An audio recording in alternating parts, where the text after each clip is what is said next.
Ladies and gentlemen, we got him. That's right. I'm back. And hello again, my podcasting friends. Have you heard about this? I'm not superstitious, but I am a little stitious. Let's do it again. I'll write it and we'll do it live. Today we're going to talk a little bit more about radio. We're going to have a little history lesson today.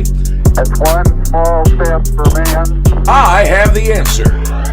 Welcome to the Pat White Show. Let's get into it. This is Sparta! Hello, boys and girls, and welcome to this edition of the Pat White Show. And today we're going to be talking about a sport that, well, this particular state that I live in, Indiana, loves. And so probably do other states.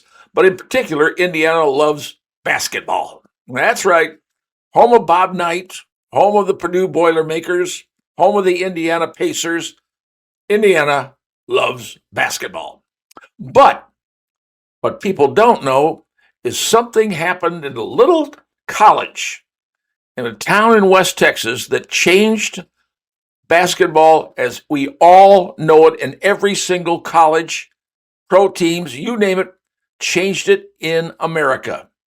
And it all happened in a little college in West Texas. Let me tell you the story. Way back in 1960, 65, 66, there was a little college in West Texas, in El Paso, Texas, called Texas Western College. And most of you don't know who that is or what that is. But ultimately, its name was changed, and you probably know what the name of that college is today. But here's the deal. The school had about 5,500 students, which isn't a big population. Matter of fact, the gym they had seated around 5,500. That was an entire campus, for that matter. Today, their auditorium seats about, 18, 20,000, somewhere in there. But I received a text message from a dear, dear friend of mine. Matter of fact, one of my best friends. His name was Brian Kanoff. And Brian Kanoff, who I call BK, that's all I've always called. We've been friends since college because we went to college together. And what happened was that we were both photographers. I was photographer for the student newspaper, and BK was photographer for the yearbook. But together, we shot photographs of sports. Football, basketball, track, you name it, we shot photos of it. We were a tag team. That's what we did. And when the football team was playing, he and I were on the field shooting photos. Back in those days, you shot black and white, so you had to go soup your own film, run your photos, do everything else. We did all that. That was what we loved doing. It was just fun. And that's what got us through college, because we were both on scholarships. So BK and I just did this, but interesting thing happened in 1966. Our basketball team was a unique team. It was so unique that the Walt Disney people made a motion picture. Yeah, I'll tell you about that coming up too. Well, anyway, BK sent me this text and he said, "Hey, you're not going to believe it, but they're putting up a statue of the bear." Now you're going to go, "Bear who? Bear what?" Coach's nickname was the Bear. Coach's name was Don Haskins. He was called the Bear. Now, why is this all important? What's this a big deal? What's this means affects basketball? Well, let me tell you exactly the story. In 1966, we had a basketball team, as every college or university does, and they were pretty good. And in fact, they were very good. We went 26-1 and won every single game, except the last game we played the Seattle Chieftains up in Seattle and lost. But we've got to admit it into the NCAA. And this is where the movie sort of picks it up. The Walt Disney people made a movie called Glory Road. And if you haven't seen it, it's PG rated, so it's a good film. It's about the Texas Western College, or Texas Western, run to the NCAA championship in 1966. How do I know? Because I was there. BK and I were both there. This is what we saw. And Don Haskins was the coach of the Miners. And that's what we were. They were known the Miners. And he took us to the NCAA championship, where ultimately we ended up beating the University of Kentucky, coached by Adolph Rupp. They were called Rupp's Runts. We beat them 72-65. But here's the thing that makes a difference. In that game, Coach Haskins played only certain players. He played the players on his team who were all black. He started the starting five. The substitutions were all black. That had never been done in history. Because back in those days, if you had black players on your team, the rule was you played 2 at home and you could play 3 on the road. But you never had a starting 5, either at home or on the road. That was a no-no back in those days. Coach Haskins says, nah, that ain't going to happen. I'm going to do it. And he did. And I'll tell you, one of those people who knows that today and even talks about it today is a fellow by the name of Pat Riley. You may recall the name. He was Pat Riley, the coach, I think Miami Heat, famous coach. Well, back in 1966, Pat Riley and a fellow by the name of Louis Dampier were the starting guards for the University of Kentucky. That's right. Pat Riley was the guard for the University of Kentucky against little old Texas Western College. And he'll tell you exactly what happened. He'll tell you to your face. They got beat. Now, after we won that championship, the University of Texas decided that we were worthy enough to become part of their system. The next year, the name of the college was changed from Texas Western to the University of Texas at El Paso, or today is what people call it, UTEP. That's right, UTEP. That's my alma mater, but I go by Texas Western. Well, anyway, BK told me, and BK became a professional photographer, probably one of the best in the United States. And I'm surprised he didn't go with National Geographic. I know he thought about it, but he's considered one of the best. And he lives and works in El Paso, and he's a tremendous guy. He knows everything going on. I mean, everything going on, because he's the photographer for everything. So he said, hey, they're going to erect a statue to the bear. Now, you think about statues. Okay, who has statues? Well, there's Michael Jordan's statue, right? There's a Rocky statue, Philadelphia on the steps, right? And who could forget the statue of Harry Kerry, Chicago Cubs, right? Well, now there's going to be a statue of Coach Haskins, the Bear, on the University of Texas at El Paso, Haskins Auditorium. And that's something pretty cool. And I am proud to say that I am a graduate of that school. And I'm proud to say that my best friend, Brian, is also a graduate. He and I each took different paths in our lives. He went Army Special Forces. I went Air Force, dropping people out of airplanes or whatever. He went jumping out of airplanes. Either way, we both took a task. Brian is my best friend and has been since the 60s. That's just how you are. When you meet people, something happens, you bond, and we did. So there's the story, something that maybe you didn't know about a little school in West Texas.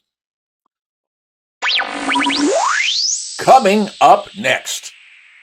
Hello, everyone, and welcome into another edition of the Pat White Show. Today, we're going to be talking about John Kerry. Remember him, war hero, ran for president. I'm here reporting for duty, whatever. Multiple Purple Hearts, which in my opinion, and this is strictly mine, he didn't earn. That's just me. But John Kerry is the special environmental envoy to the world, appointed by the Biden administration, President Biden himself. He was appointed back in 2021, and to a position that didn't exist, okay? If there had been an existing position, you could say, okay, fine. This is a position that didn't even exist, and by the way, didn't require Senate approval, so the Senate didn't have to get involved. But he is operating a department, which is almost virtually a cabinet-level department in the Biden administration. He has a budget of $13.9 million for, get this, 45 people. $13.9 million for 45 people. If you break that down per person, that's like $10,000 somewhere. It's over $300,000 for each and every person. He travels all around the world, flying around in a private jet, government jet, although he was flying around in his own private jet from his wife, who's the heiress to the Hertz Corporation. If you like ketchup, that's the company. Okay? Well, anyway, he was over in Davos, Switzerland for the World Economic Forum. That's where all the rich people get together and discuss how they're going to run the world.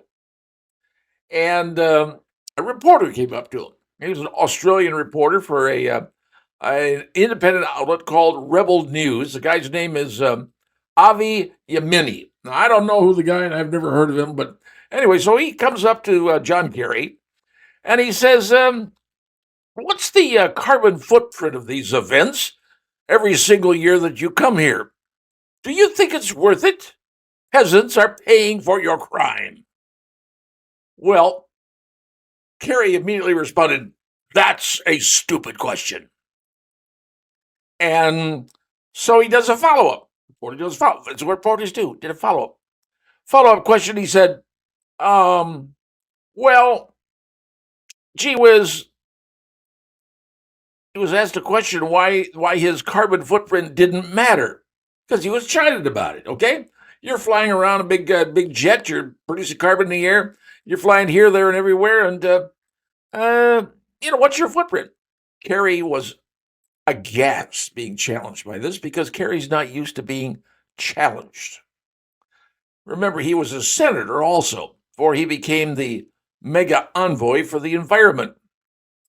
And when Mr. Avi asked this question, or Mr. Avi Yemeni asked this question, the guards that are guarding Mr. Kerry, he has his own guards, by the way, promptly escorted him away. And they would not let him to ask any further questions, because you do not question somebody like John Kerry about his carbon footprint flying around in his private jet.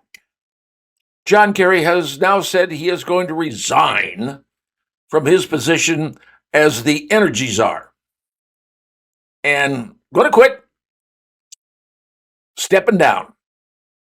Now, he's received criticism for his carbon footprint and the fact that he was flying around in a family jet. It's a Gulfstream, by the way. It ain't a chump plane, all right? It's a Gulfstream GIVSP. That's a Gulfstream 4, okay? Everybody know what that is, a G4? SP, long distance. Made 48 trips, more than 60 hours, emitted about 715,000 pounds of carbon over the last 18 months. Okay, fine, I understand the concept. But he's now stepping down because, well, he was chastised by a reporter. Gee, I wonder why. You got to understand the World Economic Forum was where people get together, eat $150 Wagyu beef steaks, and drink $50 martinis, and pontificate on how they want to control the world. John Kerry was the Biden administration's representative to that event. I wonder, you think he put Heinz ketchup on his steak? Just a question. Have a good day. See ya. Coming up next. Hello, fellow podcasters. Thank you for joining me. Today we're going to talk about something that's going on that maybe you didn't realize it, but it may be coming out of your pocket, and that's the part you should pay attention to. Okay, here's the deal. Over in Gaza, obviously it's turned into somewhat of a war.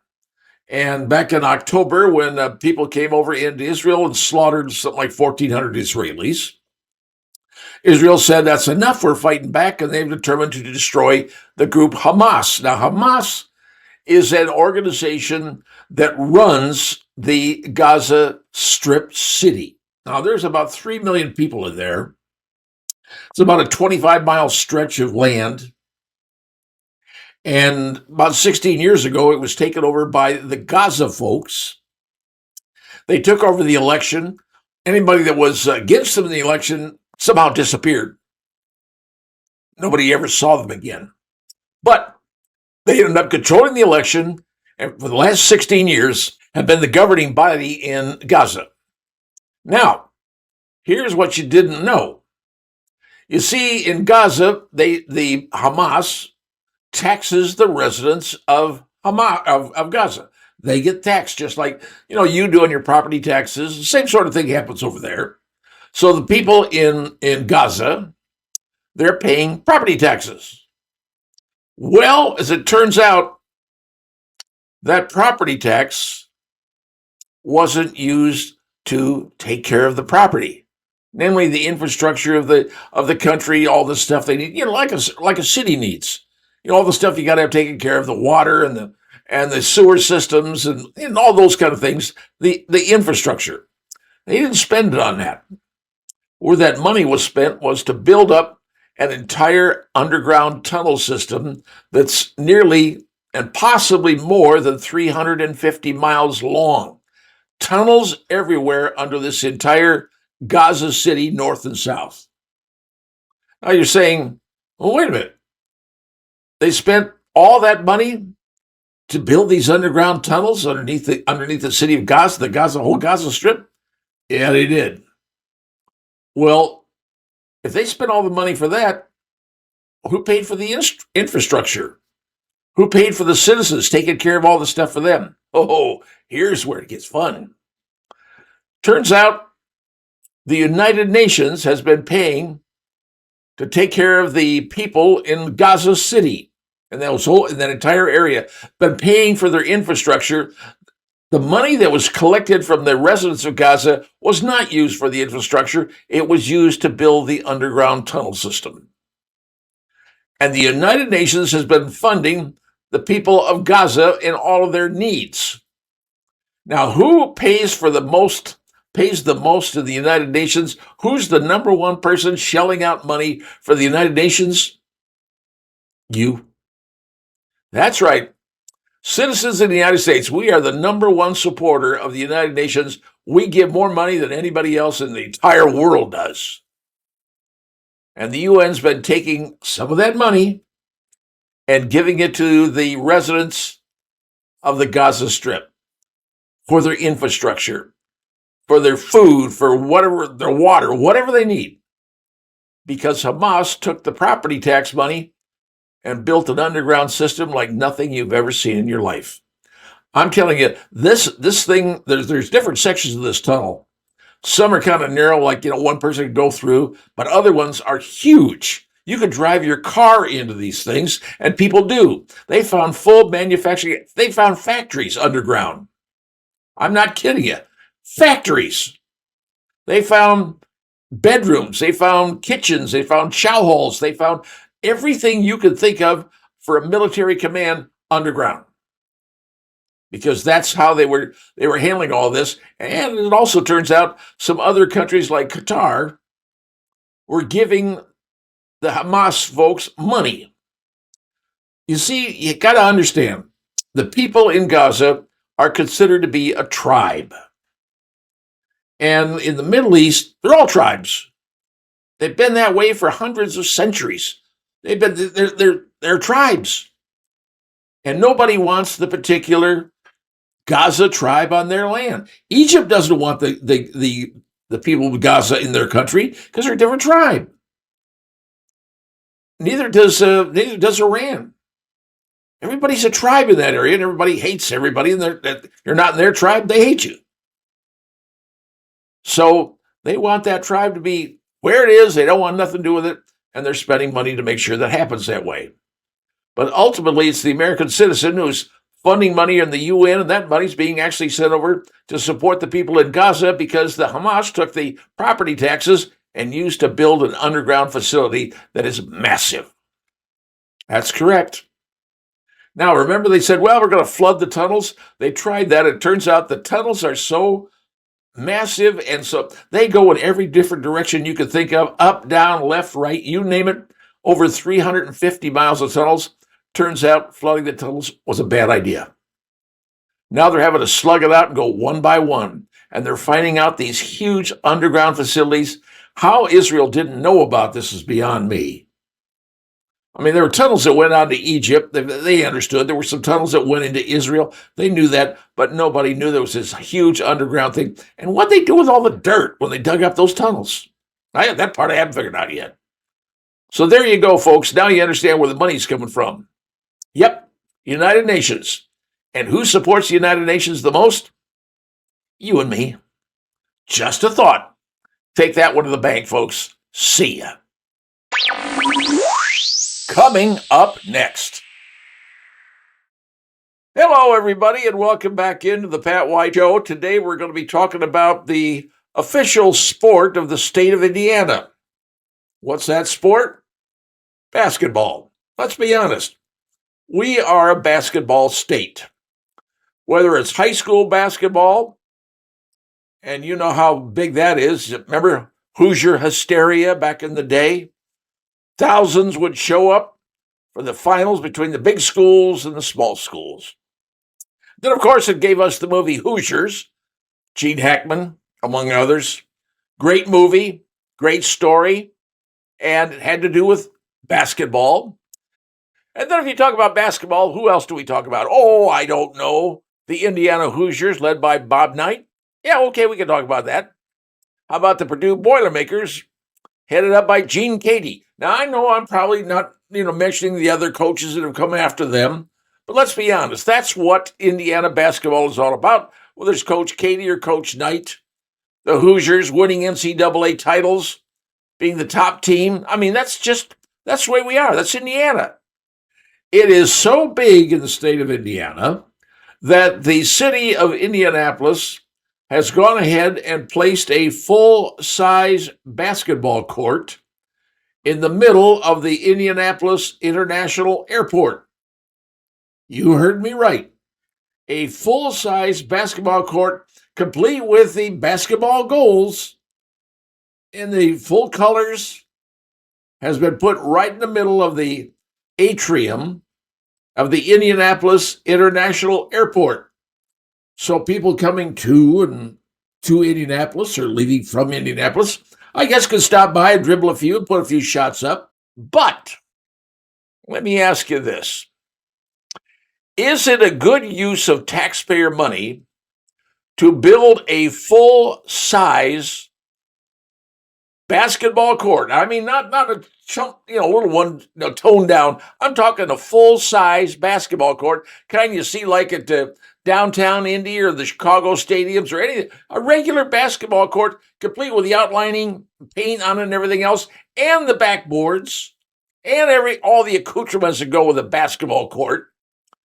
Is it a proper use of taxpayer money to put that right in the middle of the Indianapolis International Airport? Is it? I'm asking that question only because I'm thinking, how much money did that cost? How much money of taxpayer money? Now, I don't live in Indianapolis, so I don't pay any taxes, but the people down in Indianapolis, they certainly do. Did it come from their tax money to put in a basketball court? Now you say, well, it is Indiana. We're basketball. Okay, fine. You put a football stadium in there because we got Notre Dame? I don't know. But why is that court there in the center of the Indianapolis airport? Simple. Because the NBA All-Star Game is going to be held in Indianapolis, downtown Indy. But here's the problem.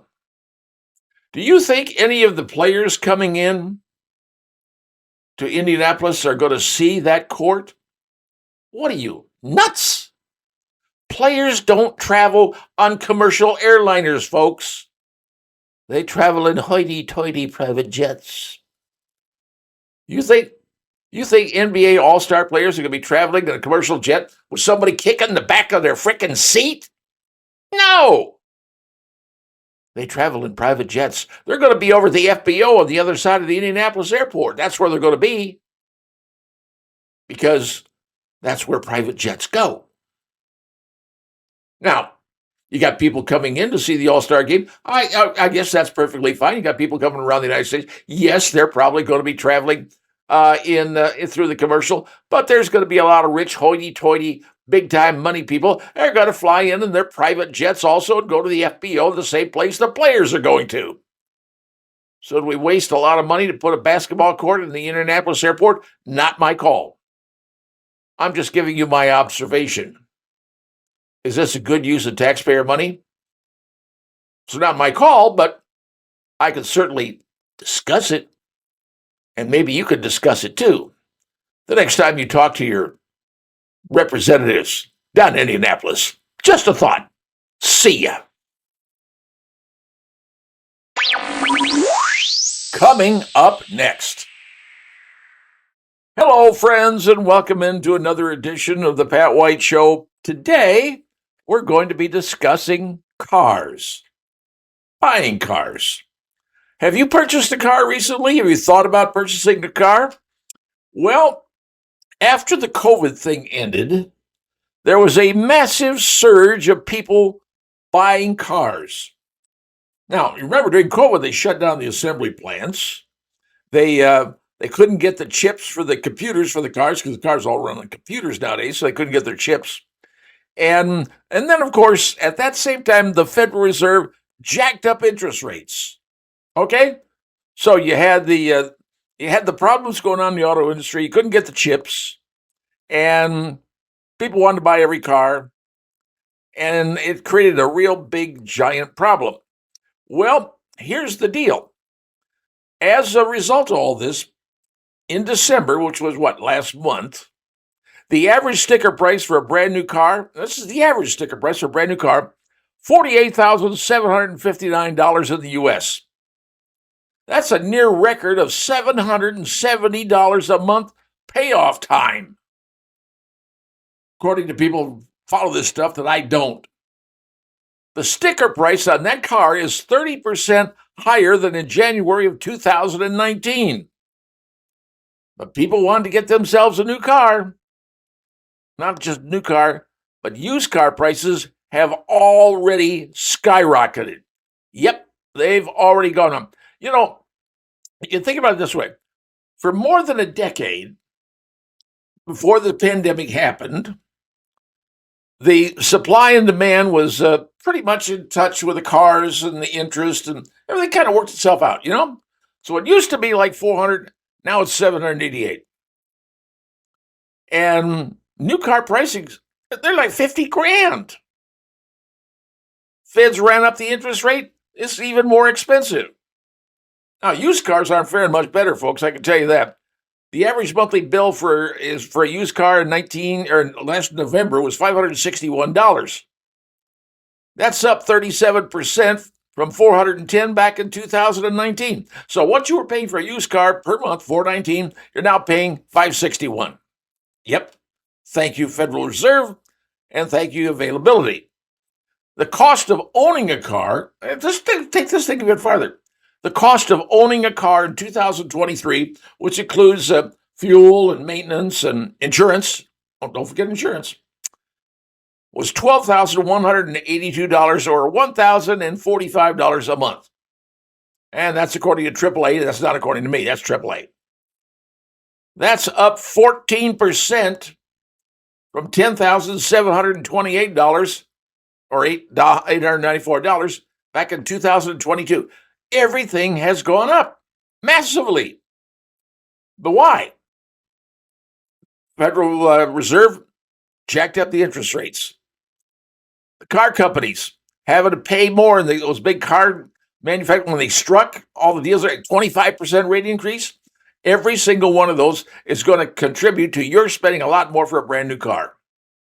And people are going, I can't afford this. Now, are the companies making profits? Yes, they are, because they're charging you a whole lot more money. But here's the deal. Back in December, dealers had about a 70 days worth of inventory. And obviously that's pretty decent. That's pretty decent. But the problem is it's starting to get worse.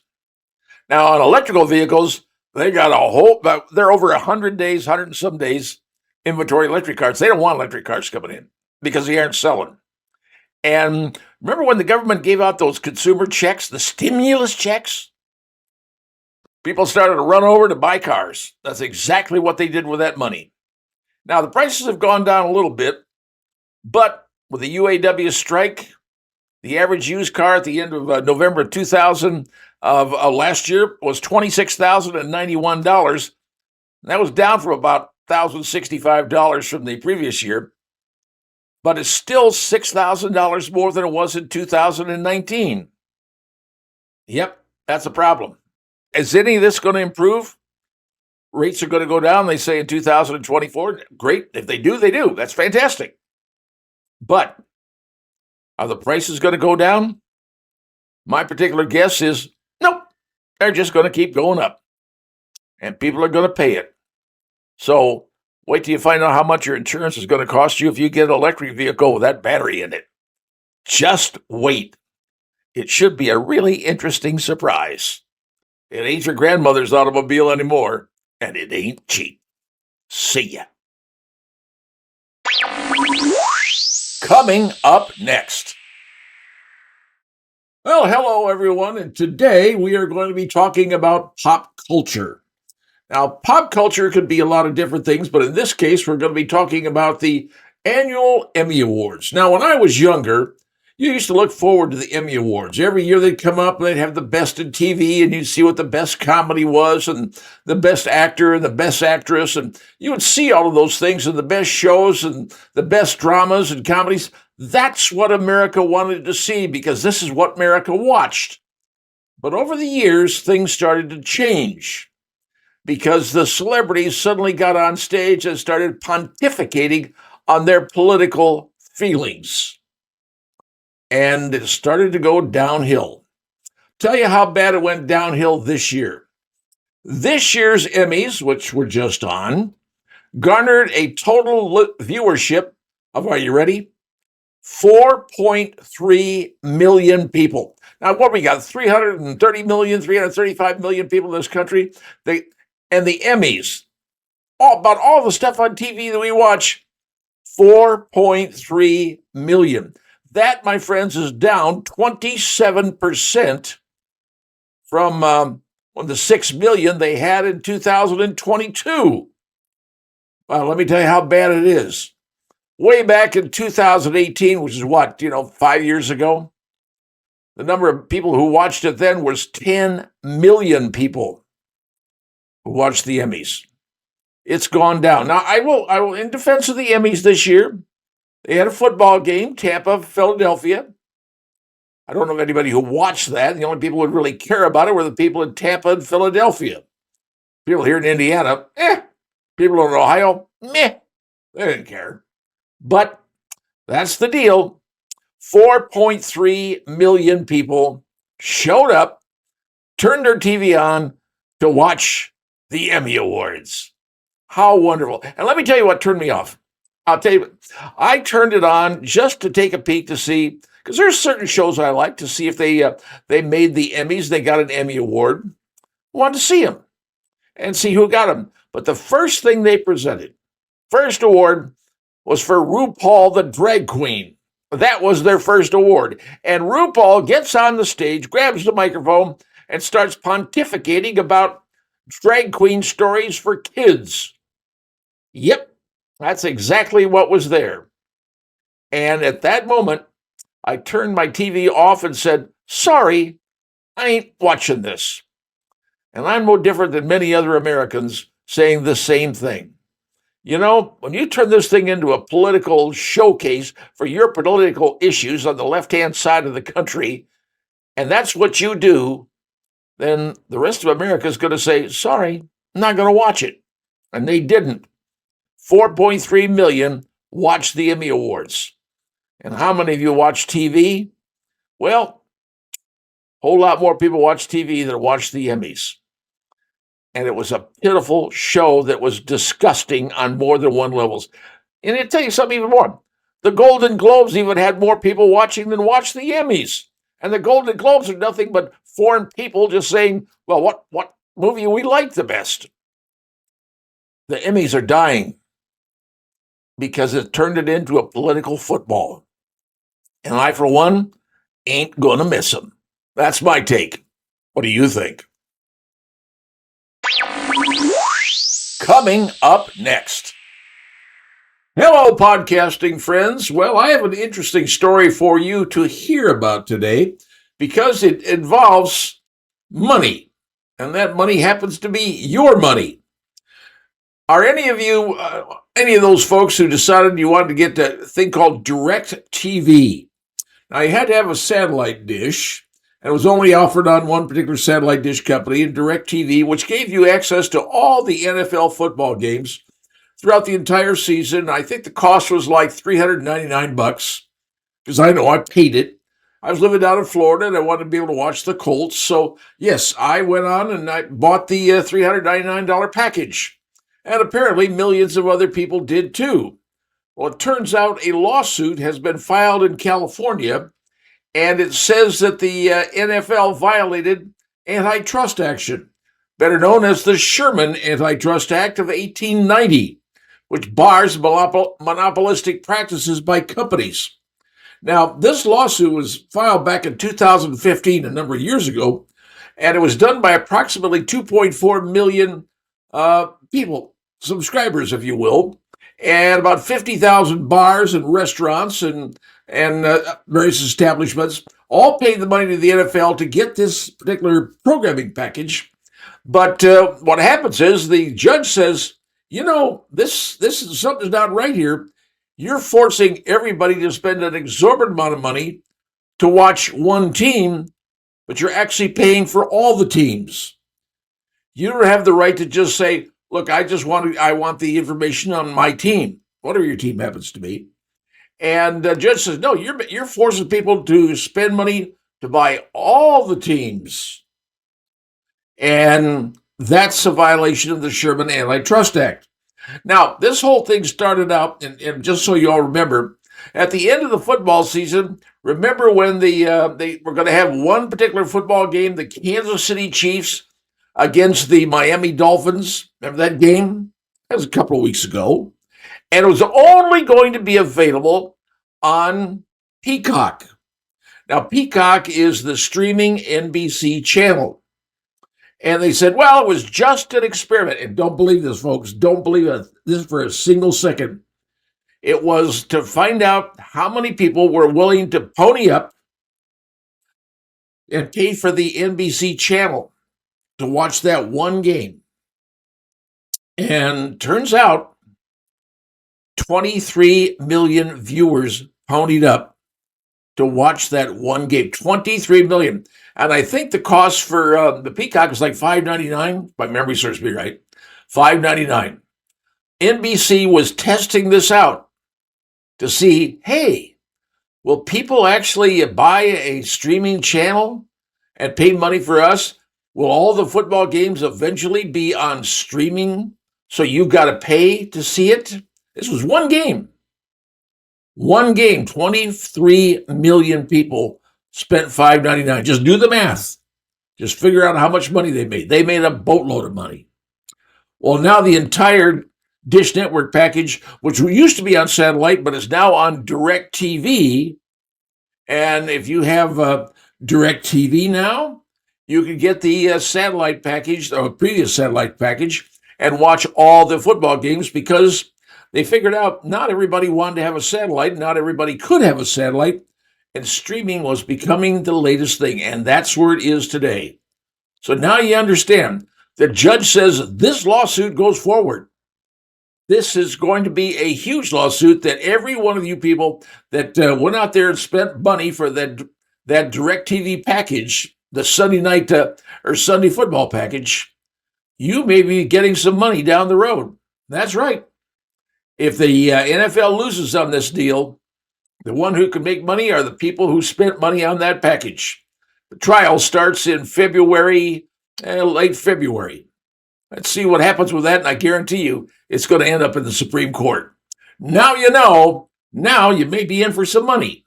Let's just watch and wait and see what happens. See ya. Well, that does it for this episode of The Pat White Show. Be sure to follow the show on social media and stay tuned for next week's show. Like what you're hearing? Make sure you don't miss an episode by following The Pat White Show on Spotify.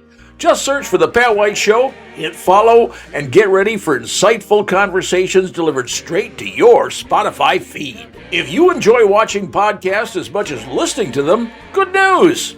The Pat White Show is also on YouTube. Subscribe to our channel now for visual content, behind-the-scenes footage, and full podcast experience. Find us on YouTube at The Pat White Show channel.